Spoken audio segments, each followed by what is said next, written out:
Film city में खबर ये है कि आने वाले एपिसोड की शुरुआत ही एक भयंकर सन्नाटे से होगी। वो सन्नाटा जो किसी बड़े तूफान के आने से पहले होता है। सचिन अपने कमरे में गुस्से से तमतमा रहा है, उसका चेहरा लाल है और वो सयाली की तरफ देखने को भी तैयार नहीं है। दूसरी तरफ सयाली, जो हमेशा पूरे घर को जोड़ कर रखती है, आज खुद बुरी तरह टूट चुकी है। उसे समझ नहीं आ रहा कि वो अपने पति की इज्जत बचाए या अपनी छोटी बहन की खुशी। लेकिन असली ड्रामा तब शुरू होता है जब जूही, जो अब तक चुप थी, अचानक गायब हो जाती है। सेट पर जो सीक्वेंस शूट किया गया उसमें दिखाया गया है कि रात का वक्त है, पूरा घर सो रहा है, लेकिन सयाली की आंखों में नींद नहीं है। उसे एक अजीब सी बेचैनी महसूस हो रही है, वैसी बेचैनी जो अपनों पर आने वाले संकट का संकेत देती है। मनीषा रिव्यू के एक्सक्लूसिव सोर्सेज बताते हैं कि सयाली पानी पीने के लिए रसोई की तरफ जाती है, लेकिन तभी उसकी नज़र जूही के कमरे के दरवाजे पर पड़ती है, जहां से एक हल्की सी रोशनी आ रही होती है, पर अंदर से कोई आवाज़ नहीं आ रही होती। सयाली दरवाजे पर दस्तक देती है, पहले धीरे से, फिर जोर से। जूही, जूही दरवाज़ा खोल। लेकिन अंदर से कोई जवाब नहीं आता। यही वो पल है जब दर्शकों की धड़कनें रुक जाएंगी। सयाली का शोर सुनकर सचिन भी जाग जाता है। उसकी आंखों में अभी भी नींद और गुस्सा दोनों भरा हुआ है। वो सयाली पर चिल्लाता है कि रात को हंगामा क्यों कर रही है, लेकिन सयाली का चेहरा देखकर सचिन भी समझ जाता है कि कुछ गड़बड़ है। सचिन की माँ रेणुका भी वहां आ जाती है और हमेशा की तरह सयाली को ही कोसने लगती है कि ये सब ड्रामा तुम दोनों बहनों का रचा हुआ है, ताकि सचिन को ब्लैकमेल किया जा सके। रेणुका कहती है, अरे नौटंकी कर रही होगी, अभी थोड़ी देर में बाहर आ जाएगी रोने का नाटक करते हुए। लेकिन इस बार मामला नाटक का नहीं था। जब सचिन गुस्से में दरवाज़ा तोड़ने के लिए आगे बढ़ता है, तब उसे दरवाजे के नीचे से कुछ ऐसा दिखता है जिसने सेट पर मौजूद हर टेक्नीशियन को सुन कर दिया था। जूही के कमरे के अंदर का नज़ारा बेहद खौफनाक होने वाला है। दरवाज़ा टूटते ही सामने ज़मीन पर जूही बेजान पड़ी होती है और उसके पास पड़ी होती है नींद की गोलियों की एक खाली शीशी। ये सीन इतना इंटेंस शूट किया गया है कि डायरेक्टर ने कट बोलने के बाद भी सेट पर 2 मिनट तक खामोशी रखी थी। जूही का चेहरा पीला पड़ चुका है और उसके हाथ में एक चिट्ठी दबी हुई है। ये वही चिट्ठी है जो सचिन की जिद और अरुण के प्यार के बीच फंसी एक लड़की की आखिरी पुकार है। सचिन, जो अब तक शेर की तरह दहाड़ रहा था, जूही को इस हालत में देखकर पत्थर का बन जाता है। उसके मुंह से एक शब्द नहीं निकलता। वही सचिन जो कह रहा था कि जूही मर भी जाए तो उसे फर्क नहीं पड़ता, आज अपनी साली को मौत की गोद में देखकर कांप उठता है। सयाली की चीख पूरे देशमुख निवास को हिला देती है। वो दौड़कर जूही के पास जाती है, उसका सर अपनी गोद में रखती है और उसे होश में लाने की कोशिश करती है। जूही, आंखें खोल, तू ऐसा नहीं कर सकती। यहाँ पर स्क्रिप्ट राइटर्स ने सचिन के किरदार को एक बहुत बड़ा झटका दिया है। सचिन तुरंत जूही को अपनी गोद में उठाता है। उस पल उसके दिमाग से अरुण, दुश्मनी, ईगो सब कुछ गायब हो जाता है। बचता है तो सिर्फ एक डर कि कहीं उसकी वजह से किसी की जान न चली जाए। फिल्म सिटी में जब ये सीन परफॉर्म हो रहा था, तब मैंने देखा कि सचिन का रोल प्ले कर रहे एक्टर की आंखों में असली आंसू थे। ये वो मोमेंट है जहां शो का पूरा नैरेटिव बदलने वाला है। सचिन बिना किसी की परवाह किए नंगे पैर जूही को उठाकर बाहर गाड़ी की तरफ भागता है। सयाली उसके पीछे भागती है, उसका रो रो कर बुरा हाल है। रेणुका और बाकी घरवाले भी सदमे में है, लेकिन रेणुका के चेहरे पर अभी भी एक शतीरता है। उसे लग रहा है कि ये पुलिस केस बन सकता है और उसका परिवार मुसीबत में आ सकता है। इसलिए बजाय जूही की चिंता करने के, वो घर में बिखरे हुए सबूतों को मिटाने की कोशिश करने लगती है, जो दर्शकों को उसके खिलाफ और भड़काएगा। हॉस्पिटल का रास्ता और गाड़ी के अंदर का सीन बहुत ही इमोशनल होने वाला है। सचिन गाड़ी चला रहा है और रियर व्यू मिरर में वो बार बार पीछे सयाली को देख रहा है, जो जूही को होश में लाने की कोशिश कर रही है। सचिन खुद से बातें कर रहा है, अपने आप को गालियां दे रहा है। उसके दिमाग में जूही की वो बातें गूंज रही हैं जब उसने कहा था, जीजू मैं अरुण से प्यार करती हूँ, प्लीज मान जाइए। सचिन को लग रहा है कि उसने अपनी ईगो में आकर एक मासूम की जान ले ली है। मनीषा रिव्यू के तौर पर मैं आपको बता सकती हूँ कि ये एपिसोड सचिन के रिडेम्पशन की शुरुआत नहीं, बल्कि उसके गिल्ट का आगाज है। वो सोच रहा है कि अगर जूही को कुछ हो गया तो वो सयाली से नजरें कैसे मिलाएगा। सयाली जो उसे भगवान मानती है, क्या वो उसे कभी माफ करेगी? गाड़ी ट्रैफिक में फंसती है और सचिन का पुराना अग्रेसिव रूप वापस आता है, लेकिन इस बार किसी को मारने के लिए नहीं, बल्कि किसी को बचाने के लिए। वो ट्रैफिक, पुलिस, सिग्नल सब तोड़ते हुए हॉस्पिटल की तरफ बढ़ता है। हॉस्पिटल पहुंचते ही डॉक्टर्स जूही को आईसीयू में ले जाते हैं। पुलिस केस का नाम सुनते ही पहले तो स्टाफ नखरे करता है, लेकिन सचिन का रौद्र रूप देखकर किसी की हिम्मत नहीं होती मना करने की। सचिन डॉक्टर का कॉलर पकड़कर कहता है, अगर मेरी बहन को कुछ हुआ तो पूरा हॉस्पिटल जला दूंगा। ये डायलॉग सुनने में फिल्मी लग सकता है, लेकिन जिस इंटेंसिटी से ये बोला गया है वो सचिन के कैरेक्टर की सच्चाई बयान करता है। वो प्यार भी जुनून से करता है और नफरत भी, और अब पछतावा भी उसी जुनून से कर रहा है। सयाली वहां बेंच पर टूट कर बैठ जाती है। उसकी आंखें सुन्न हो चुकी हैं। जब सचिन उसके पास जाने की कोशिश करता है तो सयाली अपना मुंह फेर लेती है।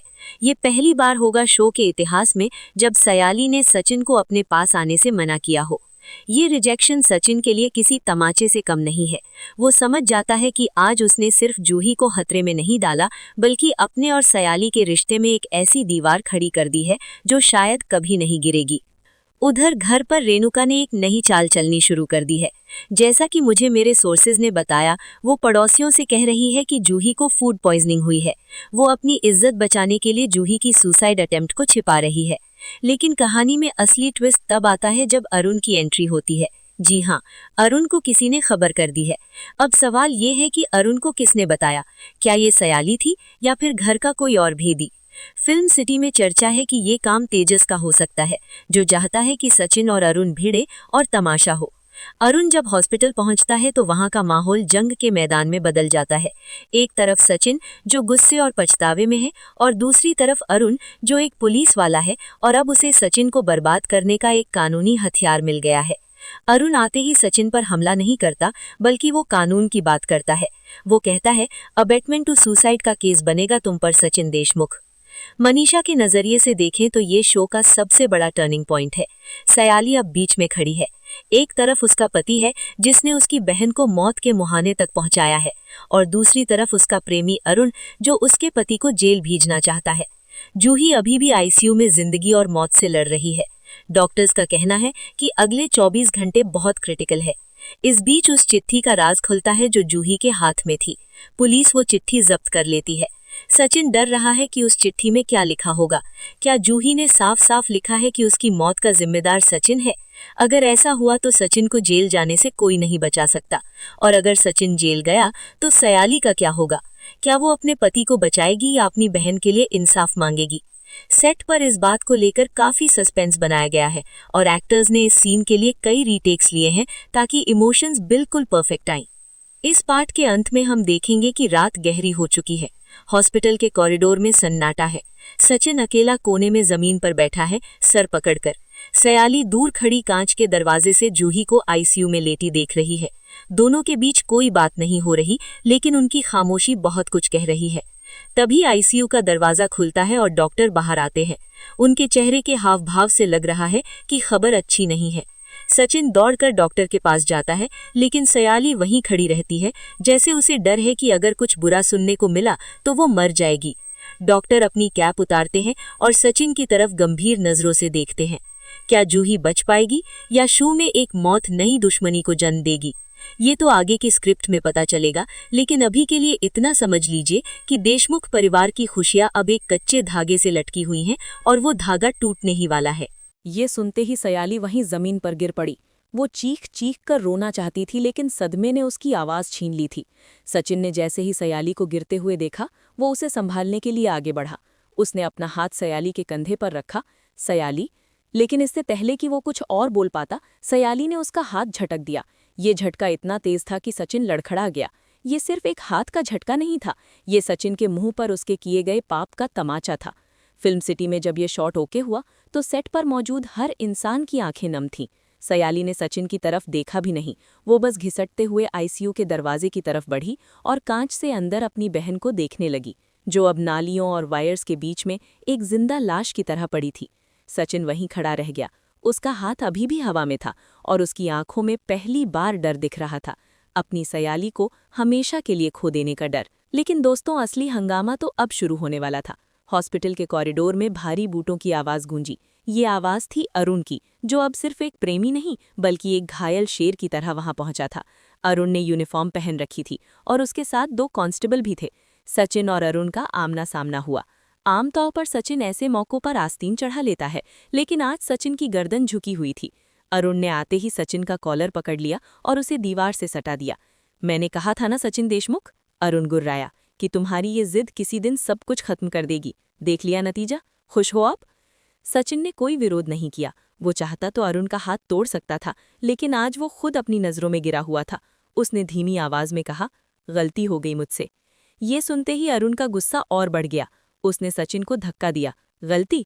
तुमने मेरी होने वाली बीवी की जान लेने की कोशिश की है। इसे गलती नहीं, मर्डर अटेम्प्ट कहते हैं। मनीषा रिव्यू के सोर्सेज बताते हैं कि स्क्रिप्ट में यहाँ पर एक बड़ा लीगल ट्विस्ट डाला गया है।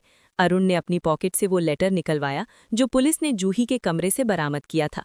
कांस्टेबल ने वो लेटर एक ट्रांसपेरेंट बैग में रखा हुआ था। अरुण ने वो बैग सचिन की आंखों के सामने लहराया। जानते हो इसमें क्या लिखा है? अरुण ने पूछा। सचिन की सांसें अटक गईं। सयाली भी पलटकर देखने लगी। क्या जूही ने मरने से पहले सचिन का नाम लिखा था? अरुण ने बताया, जूही ने लिखा है कि वो अपनी जिंदगी से तंग आ चुकी है, क्योंकि उसका अपना जीजा, जिसे वो पिता मानती थी, वही उसकी खुशियों का दुश्मन बन गया है। हालांकि मैं आपको अंदर की खबर दे दूं कि ये बात अरुण थोड़ा बढ़ा चढ़ाकर बोल रहा है, ताकि सचिन पर दबाव बन सके। लेकिन इसका असर ये हुआ कि वहां खड़ी सयाली के सब्र का बांध टूट गया। वो दौड़कर उन दोनों के बीच आई। सबको लगा वो सचिन का पक्ष लेगी, लेकिन सयाली ने सचिन की तरफ उंगली उठाकर कहा, अगर मेरी बहन को कुछ भी हुआ तो मैं गवाह बनूंगी तुम्हारे खिलाफ सचिन। मैं भूल जाऊंगी कि तुम मेरे पति हो। ये डायलॉग सुनकर सचिन जैसे जिंदा दफन हो गया। जिस पत्नी के लिए वो पूरी दुनिया से लड़ता था, आज वही पत्नी उसे जेल भेजने की बात कर रही थी। माहौल इतना तनावपूर्ण हो गया कि सीनियर डॉक्टर्स को बीच में आना पड़ा और पुलिस को शांत रहने के लिए कहना पड़ा, क्योंकि ये हॉस्पिटल है। अरुण ने सचिन को एक आखिरी वार्निंग दी, दुआ कर कि जूही को होश आ जाए, वरना वर्दी की कसम तुझे सड़ने के लिए जेल की ऐसी कोठरी में डालूंगा जहां सूरज की रोशनी भी नहीं पहुंचती। अरुण वहां से आईसीयू के पास चला गया और सचिन कॉरिडोर के दूसरे कोने में जमीन पर घुटनों के बल बैठ गया। वो रोता नहीं है, लेकिन आज उसकी आंखों से आंसू टपक रहे थे। ये सीन सचिन के कैरेक्टर का कंप्लीट ब्रेकडाउन दिखाता है। वो अपने हाथों को देख रहा था, जैसे उनमें उसे जूही का खून दिख रहा हो। अब चलिए जरा नजर डालते हैं देशमुख निवास पर, जहां शैतानी दिमाग कभी शांत नहीं बैठते। रेणुका घर पर अकेली नहीं है, उसने तेजस को भी बुला लिया है। मुझे सेट डिजाइनर से पता चला कि घर के सीन में एक अजीब सी प्लानिंग चल रही है। रेणुका को जूही की चिंता नहीं है, उसे चिंता है कि अगर पुलिस घर आई तो क्या होगा।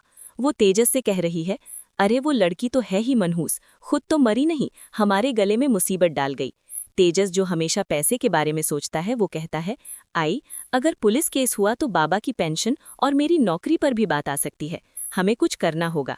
यहाँ पर स्क्रिप्ट राइटर्स ने रेणुका के कैरेक्टर को और भी डार्क बना दिया है। रेणुका सजेस्ट करती है कि क्यों ना हम ये अफवाह फैला दे कि जूही का अफेयर किसी और लड़के से था और वो प्रेग्नेंट थी, इसलिए उसने ये कदम उठाया, ताकि सचिन का नाम बच जाए और सारा इल्जाम जूही के चरित्र पर आ जाए। सोचिए दोस्तों, एक औरत होकर वो दूसरी औरत के चरित्र की धज्जियां उड़ाने की प्लानिंग कर रही है, सिर्फ अपने बेटे की इमेज बचाने के लिए। जब ये बातें घर में हो रही होती हैं, तभी वहां परेश यानी सचिन के पिता आ जाते हैं। परेश को अब तक पूरी सच्चाई नहीं पता थी, उन्हें बस बताया गया था कि तबीयत खराब है, लेकिन उन्होंने रेणुका की ये घटिया बातें सुन ली। परेश का गुस्सा फट पड़ता है। वो रेणुका पर चिल्लाते हैं, छी रेणुका, वहां एक बच्ची मौत से लड़ रही है और तुम यहाँ कहानियां बना रही हो। लेकिन रेणुका, जो सुधरने वालों में से नहीं है, वो उलटकर परेश को ही चुप करा देती है कि तुम चुप रहो, तुम्हें दुनियादारी की समझ नहीं है। अगर सचिन जेल चला गया तो क्या हम भीख मांगेंगे? ये सीन दर्शाता है कि देशमुख परिवार अंदर से कितना खोखला हो चुका है। मनीषा होने के नाते मैं ये कह सकती हूँ कि आने वाले एपिसोड्स में सचिन जब ये सुनेगा कि उसकी माँ ने जूही के बारे में क्या कहा, तो शायद वो इस घर को ही आग लगा देगा। वापस हॉस्पिटल चलते हैं। रात का तीसरा पहर शुरू हो चुका है। सचिन अभी भी वहीं कॉरिडोर में बैठा है। सयाली बेंच पर बैठी है, लेकिन उसकी नजरें शून्य में हैं। तभी एक नर्स आती है और कहती है कि पेशेंट के लिए कुछ दवाइयां और ब्लड चाहिए, अर्जेंट है। सचिन बिजली की तेजी से खड़ा होता है। वो प्रिस्क्रिप्शन लेता है और भागता है। उसे लगता है कि शायद ये एक मौका है कुछ प्रायश्चित करने का। वो फार्मेसी जाता है। वहां लंबी लाइन है, लेकिन वो गिड़गिड़ाता है, लोगों के पैर पकड़ता है कि उसे आगे जाने दे। ये वही सचिन है जो किसी के आगे झुकता नहीं था। दवाई लेकर जब वो वापस आ रहा होता है तो रास्ते में उसे एक छोटा सा मंदिर दिखता है हॉस्पिटल के कंपाउंड में। सचिन, जो भगवान में ज्यादा मानता नहीं, आज उस मंदिर की सीढ़ियों पर अपना सर पटक देता है। बप्पा, मेरी जान ले ले पर उस मासूम को बचा ले। मैंने गलती की है, सजा मुझे दे। ये इमोशनल सीन शूट करते वक्त बारिश का इफेक्ट यूज किया गया था, आर्टिफिशियल रेन, जो सचिन के आंसुओं को छुपा रही थी लेकिन उसके दर्द को उभार रही थी। जब सचिन दवाई लेकर वापस आईसीयू के पास पहुंचता है तो देखता है कि वहां हलचल बढ़ गई है। अरुण और डॉक्टर्स अंदर भाग रहे हैं। मॉनिटर की बीप बीप आवाज कॉरिडोर तक आ रही है। सयाली कांच पे हाथ रखकर जोर जोर से रो रही है। सचिन के हाथ से दवाइयां छूट जाती हैं। क्या हुआ?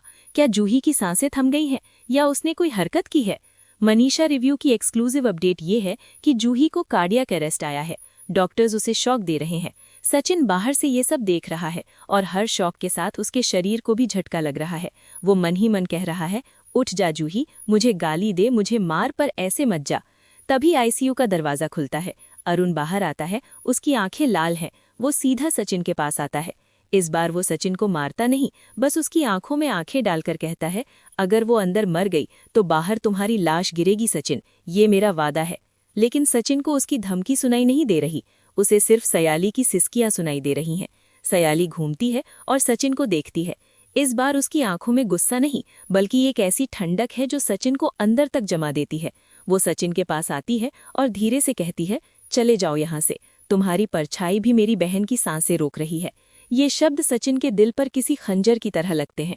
क्या सचिन चला जाएगा या वो अपनी जिद पर अड़ा रहेगा? और सबसे बड़ा सवाल, क्या जूही इस कार्डियक अरेस्ट से बच पाएगी या कहानी में कोई बड़ा ट्रेजेडी होने वाला है? फिल्म सिटी में खबर ये भी है कि अगले कुछ शॉट्स में पुलिस सचिन को कस्टडी में लेने वाली है पूछताछ के लिए, क्योंकि अरुण ने एफआईआर दर्ज करवा दी है। जी हाँ, बिना जूही के होश में आए अरुण ने प्रोसेस शुरू कर दिया है। सचिन को पुलिस जीप में बिठाते हुए दिखाया जाएगा और सयाली उसे रोकेगी नहीं, वो बस देखती रहेगी। ये सीन सचिन और सयाली के रिश्ते का दी एंड हो सकता है। लेकिन दोस्तों, कहानी में ट्विस्ट अभी बाकी है। वो लेटर जो पुलिस के पास है, उसमें एक ऐसी लाइन लिखी है जो शायद सचिन को बचा सकती है या फिर उसे हमेशा के लिए गुनहगार बना सकती है। क्या है वो लाइन? और क्या रेणुका की वो गंदी चाल जूही के होश में आने से पहले ही काम कर जाएगी? ये सब जानने के लिए जुड़े रहिए मेरे साथ। अगले पार्ट में मैं आपको बताऊंगी कि पुलिस स्टेशन में सचिन के साथ क्या हुआ और जूही ने आंखें खोलने के बाद सबसे पहले किसका नाम लिया। कहानी का अगला सीन पुलिस स्टेशन का है, जहां अरुण ने सचिन के लिए पहले से ही खास इंतजाम कर रखा था। लॉकअप में सचिन अकेला बैठा है। आमतौर पर सचिन पुलिस वालों से भिड़ जाता है, लेकिन आज वो शांत है। अरुण सेल के बाहर आता है। उसके हाथ में वही लेटर है। अरुण के चेहरे पर एक जीत की मुस्कान है, लेकिन ये जीत किसी को हरा कर नहीं, बल्कि किसी को बर्बाद करके मिली है। अरुण कहता है, देख लिया सचिन, तेरी अकड़ ने क्या किया। आज तू यहाँ है, तेरी बीवी वहाँ हॉस्पिटल में रो रही है और तेरी साली मौत से लड़ रही है। तूने सब कुछ खो दिया। सचिन कोई जवाब नहीं देता, बस नीचे जमीन को घूरा जा रहा है। अरुण आगे बोलता है, अगर जूही को होश नहीं आया तो मैं इंश्योर करूंगा कि तू पूरी जिंदगी इसी सेल में सड़े। अबेटमेंट टू सुसाइड की धारा में तुझे ऐसी सजा दिलवाऊंगा कि तेरा पूरा खानदान रोड पर आ जाएगा। लेकिन सच बात यह है दोस्तों कि सचिन को अरुण की धमकियों से फर्क नहीं पड़ रहा। उसके कानों में सिर्फ सयाली की वो आखिरी लाइन गूंज रही है, तुम्हारी परछाई भी मेरी बहन की सांसें रोक रही है। इसी बीच हॉस्पिटल में एक चमत्कार होता है, या यूं कहें कि राइटर्स ने कहानी को एक नया मोड़ दिया है। आईसीयू में मॉनिटर की स्पीड नॉर्मल होने लगती है। डॉक्टर्स की भागम भाग कम होती है। सयाली जो बेंच पर बैठी थी, उसे डॉक्टर आकर बताते हैं कि जूही खतरे से बाहर है। ये सुनते ही सयाली के चेहरे पर जो भाव आए वो डिस्क्राइब करना मुश्किल है। जैसे किसी डूबते हुए को तिनका मिल गया हो। वो भागकर आईसीयू के कांच के पास जाती है। जूही ने धीरे धीरे अपनी आंखें खोली है। वो अभी भी ऑक्सीजन मास्क में है, कमजोर है लेकिन जिंदा है। सयाली हाथ जोड़कर भगवान का शुक्रिया अदा करती है। लेकिन तभी वहां परेश काका यानी सचिन के पिता आ जाते हैं। परेश की हालत खराब है। वो भागते हुए आए हैं। वो आते ही सयाली के सर पर हाथ रखते हैं और रोते हुए माफी मांगते हैं। सयाली हैरान रह जाती है कि बाबा माफी क्यों मांग रहे हैं। तब परेश वो सच उगल देते हैं जो रेणुका ने घर पर किया था। वो बताते हैं, मेरी पत्नी सचिन की माँ घर पर बैठकर जूही के चरित्र पर कीचड़ उछाल रही है ताकि पुलिस केस से बचा जा सके। ये सुनकर सयाली का खून खौल उठता है। एक तरफ उसका पति जिसने बहन को मरने पर मजबूर किया और दूसरी तरफ उसकी सास जो मरते हुए इंसान को बदनाम कर रही है। मनीषा रिव्यू के सोर्सेज के मुताबिक आने वाली एपिसोड में हम सयाली का दुर्गा रूप देखेंगे। वो परेश से कहती है, बाबा आप गवाह रहना, आज के बाद मैं उस घर की दहलीज तभी चढ़ूंगी जब मुझे और मेरी बहन को इंसाफ मिलेगा। सयाली का ये ट्रांसफॉर्मेशन शो की डायरेक्शन बदल देगा। अब वो शांत और समझदार बहू नहीं रही, अब वो एक प्रोटेक्टिव बहन है जो किसी से भी लड़ सकती है। सुबह होती है, पुलिस स्टेशन में हलचल बढ़ जाती है। अरुण को खबर मिलती है कि जूही को होश आ गया है। कानूनी तौर पर अब जूही का बयान यानी स्टेटमेंट सबसे इम्पॉर्टेंट है। अगर जूही ने कह दिया कि सचिन ने उसे मजबूर किया तो सचिन का खेल खत्म। अरुण तुरंत मैजिस्ट्रेट के साथ हॉस्पिटल के लिए निकलता है। सचिन को भी पुलिस वैन में हॉस्पिटल लाया जाता है ताकि आइडेंटिफिकेशन हो सके और प्रोसीजर पूरा हो। हॉस्पिटल पहुंचकर सचिन को बाहर कॉरिडोर में हथकड़ी में खड़ा किया जाता है। लोग उसे घूर रहे हैं। सयाली वहां खड़ी है लेकिन वो सचिन की तरफ देखती तक नहीं। अरुण और मैजिस्ट्रेट आईसीयू के अंदर जाते हैं। जूही होश में है लेकिन बोलने में तकलीफ हो रही है। मैजिस्ट्रेट पूछते हैं, बेटा तुमने ये कदम क्यों उठाया? क्या किसी ने तुम्हें उकसाया था? क्या किसी का दबाव था तुम पर? ये वो पल है जहां ऑडियंस की सांसें रुक जाएंगी। अरुण जूही का हाथ पकड़ता है, आंखों ही आंखों में उसे इशारा करता है कि सच बोल दे कि सचिन ने उसे मेंटल टॉर्चर किया है। बाहर खड़ा सचिन अपनी आंखें बंद कर लेता है, वो अपनी सजा सुनने के लिए तैयार है। सयाली भी दरवाजे पर खड़ी सुन रही है। जूही अपनी बहन सयाली को देखती है, फिर अरुण को, और फिर अपनी बंद आंखों से सचिन के उस गुस्से को याद करती है। लेकिन दोस्तों, यहाँ आता है शो का सबसे बड़ा ट्विस्ट। जूही अपनी बहन की जिंदगी बचाने के लिए झूठ बोल देती है। वो धीरे से कहती है, नहीं, किसी ने मुझे फोर्स नहीं किया। मैं अपनी पढ़ाई और करियर के स्ट्रेस में थी। मैंने गलती से ज्यादा दवाई खा ली थी। जीजू, सचिन जीजू का इसमें कोई हाथ नहीं है। अरुण ये सुनकर दंग रह जाता है। वो जूही को समझाने की कोशिश करता है, जूही डरो मत, सच बोलो। लेकिन जूही अपना बयान बदलती नहीं है। वो जानती है कि अगर उसने सचिन का नाम लिया तो सचिन जेल जाएगा, लेकिन सयाली की गृहस्थी हमेशा के लिए उजड़ जाएगी। जूही ने अपनी खुशी कुर्बान कर दी थी, अब वो अपनी सच्चाई भी कुर्बान कर देती है अपनी बहन के लिए। मैजिस्ट्रेट बयान नोट कर लेते हैं और पुलिस को ऑर्डर देते हैं कि सचिन को छोड़ दिया जाए, क्योंकि ये अटेम्प्ट टू सुसाइड का केस बनता है, लेकिन अबेटमेंट का नहीं। और चूंकि विक्टिम फैमिली कंप्लेन वापस ले रही है तो केस क्लोज किया जाता है। अरुण गुस्से में तमतमाता हुआ बाहर आता है। वो सचिन के पास जाता है और उसकी हथकड़ी खुलवाता है। अरुण धीरे से सचिन के कान में कहता है, बच गया तू। तेरी किस्मत अच्छी है कि वो लड़की तुझसे ज्यादा तेरी बीवी से प्यार करती है। लेकिन याद रखना सचिन, कानून की नज़र में तू छूट गया है, लेकिन अपनी बीवी की नज़रों में तू आज भी मुजरिम है। सचिन के हाथ खुल जाते हैं, लेकिन उसे आज़ादी महसूस नहीं होती। वो भारी कदमों से आईसीयू की तरफ बढ़ता है। वो जूही को देखना चाहता है, माफ़ी मांगना चाहता है, लेकिन जैसे ही वो दरवाजे पर पहुंचता है, सयाली उसका रास्ता रोककर खड़ी हो जाती है। ये सीन आज के एपिसोड का सबसे पावरफुल सीन होने वाला है। सचिन कहता है, सयाली मुझे एक बार मिलने दे। सयाली बिल्कुल ठंडे दिमाग से कहती है, क्यों? ताकि फिर से कोई जहर घोल सको? जूही ने तुम्हें जेल से बचा लिया सचिन, क्योंकि वो मुझसे प्यार करती है, लेकिन इसका मतलब ये नहीं कि तुम बेगुनाह हो। तुम्हारे हाथ आज भी खून से रंगे हैं।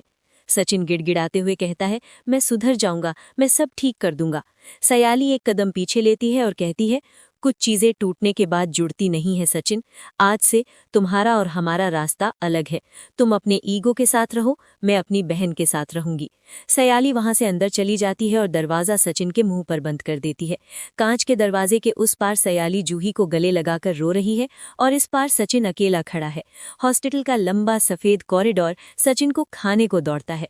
वहीं घर पर रेणुका खुशियां मना रही है कि सचिन बच गया, बिना ये जाने कि उसका बेटा भले ही जेल से बच गया हो, लेकिन जिंदगी की सबसे बड़ी जंग हार चुका है। एपिसोड का एंड एक बहुत ही इमोशनल शॉट पर होता है। सचिन हॉस्पिटल के बाहर बेंच पर बैठा है, बारिश हो रही है और वो अपने हाथों में अपना सर छुपाए हुए है। बैकग्राउंड में शो का टाइटल ट्रैक एक सैड वर्जन में बज रहा है। कैमरा जूम आउट करता है, जो ये दर्शाता है कि सचिन आज कितना अकेला पड़ गया है। तो दोस्तों, ये थी उड़ने की आशा के आने वाले महा एपिसोड की पूरी कहानी। फिल्म सिटी से मिली खबर के अनुसार इसके बाद शो में एक लंबा सेपरेशन ट्रैक चलेगा, जहां सचिन को सयाली का विश्वास वापस जीतने के लिए आधी चोटी का जोर लगाना पड़ेगा। क्या सचिन बदलेगा? क्या अरुण चुप बैठेगा? और रेणुका की असलियत जब सचिन के सामने आएगी तब क्या होगा? ये सब जानने के लिए और टीवी सीरियल्स की ऐसी ही गर्मा गर्म अपडेट्स के लिए सब्सक्राइब करें आपका अपना चैनल मनीषा रिव्यू। मैं हूं आपकी मनीषा, मिलूंगी आपसे अगले वीडियो में एक नई खबर के साथ। तब तक के लिए देखते रहिए और उड़ने की आशा बनाए रखिए। धन्यवाद।